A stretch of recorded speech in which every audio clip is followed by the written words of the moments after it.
ഈ ഒരു online business തുടങ്ങിയപ്പോൾ ഞാൻ ഫേസ് ചെയ്ത ഏറ്റവും വലിയ ചലഞ്ച് നല്ലൊരു ടൈലറിനെ കിട്ടുക എന്നുള്ളതായിരുന്നു. ഇതുവരെ നമ്മുടെ സ്റ്റിച്ചിങ് ഒക്കെ മാനേജ് ചെയ്തുകൊണ്ടിരിക്കുന്നത് ചേച്ചിയും വേറെ 2 പേരൂടാട്ടോ. നമ്മുടെ കൂടെ കൂടാൻ ഇൻട്രസ്റ്റ് ഉള്ള ടൈലേഴ്സ് ആരെങ്കിലും ഉണ്ടെങ്കിൽ വേഗം DM ചെയ്തോ, നമുക്ക് സംസാരിക്കാം. ഇപ്പൊ ഈ വീഡിയോയിൽ നിങ്ങൾ കാണുന്ന ഇന്നത്തെ ഡിസ്പാച്ച് ആട്ടോ. ഞാൻ വീക്ക്ലി 2 days ആണ് ഡിസ്പാച്ച് ചെയ്യാറുള്ളത്. എന്തെങ്കിലും അർജന്റ് ആയിട്ട് വേണ്ടുന്നവർക്ക് അല്ലാതെയും ചെയ്യും. അപ്പൊ ഇന്നത്തെ ഡിസ്പാച്ച് ഒക്കെ കഴിഞ്ഞ് എനിക്ക് ഫാമിലിയുടെ കൂടെ ഒരു ഫംഗ്ഷൻ അറ്റൻഡ് ചെയ്യാനുണ്ട്. അപ്പൊ ഇന്ന് നമ്മൾ സെൻഡ് ചെയ്യാൻ പോകുന്നതിൽ 5 നമ്മുടെ ഗാലക്സി ഫ്യൂഷൻ കുർത്തിയാണ്. ഇതിന് നമ്മൾ തന്നെ ഇട്ട പേരാട്ടോ ഗാലക്സി ഫ്യൂഷൻ. കാരണം ഇത് കാണുമ്പോൾ നൈറ്റ് സ്കൈയിൽ സ്റ്റാർസ് ഒക്കെ ഉള്ള പോലെ തോന്നില്ലേ. പിന്നെ നമുക്ക് 2 പിങ്ക് ഫ്യൂഷൻ ഉണ്ടായിരുന്നു. അതിൽ 1 വിത്ത് സ്ലീവ്സും 1 വിത്തൗട്ട് സ്ലീവ്സും ആയിരുന്നു. പിന്നെ ഉണ്ടായിരുന്നത് ഈ 2 ബ്യൂട്ടിഫുൾ കോട്ട് സെറ്റ്സ് ആയിരുന്നു. ഇത് നമ്മുടെ ബെസ്റ്റ് സെല്ലർ ഐറ്റം ആണ്. പിന്നെ എന്റെ വൺ ഓഫ് ദി ഫേവറേറ്റ് ആയിട്ടുള്ള പിങ്ക് ബൊഗൈൻവില്ല കോർസെറ്റ് കുർത്തി ആയിരുന്നു. പിന്നെ ബ്യൂട്ടിഫുൾ ആയിട്ടുള്ള ഹാങ്ങിങ്സും മിററും ഒക്കെയുള്ള വി കോർസെറ്റ് ബ്ലൗസ് ആണ് നെക്സ്റ്റ് പ്രോഡക്റ്റ്. ഞാൻ ഈ ഫംഗ്ഷന് പോവാൻ വേറെ ചെയ്തേക്കുന്നത് നമ്മുടെ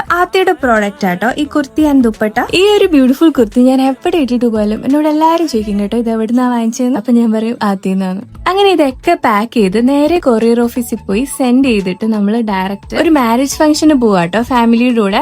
നമ്മുടെ പോരാളിയും കൂടെ ഉണ്ട്. ബീച്ച് സൈഡിലായിരുന്നു നമ്മുടെ ഈ മാരേജ് റിസപ്ഷൻ. നല്ല ഫോട്ടോ ഒക്കെ എടുക്കാന്ന് വിചാരിച്ച് ബീച്ചിന്റെ സൈഡിൽ പോയപ്പോൾ കാറ്റ് കാരണം നല്ല ഫോട്ടോ ഒന്നും കിട്ടിയില്ല കേട്ടോ. പിന്നെ ശരിക്കും ഫുഡൊക്കെ കഴിച്ച് നമ്മൾ തിരിച്ചു പോയിരുന്നു. ഫുഡ് കണ്ടപ്പം ആക്രാന്തം കാരണം വീഡിയോ എടുക്കാൻ മറന്നുപോയി. അത് ഈ വോയിസ് ഓവർ ചെയ്തപ്പോഴാണ് ഓർക്കുന്നത്. അത് സാരല്ല, നമ്മൾ നെക്സ്റ്റ് ടൈം വീഡിയോ എടുക്കുന്നതായിരിക്കും. അപ്പൊ പോരാളിയുടെയും കസിന്റെ ഒക്കെ കൂടെ ഞാൻ തിരിച്ച് വീട്ടിലേക്ക് പോവുകയാണ്.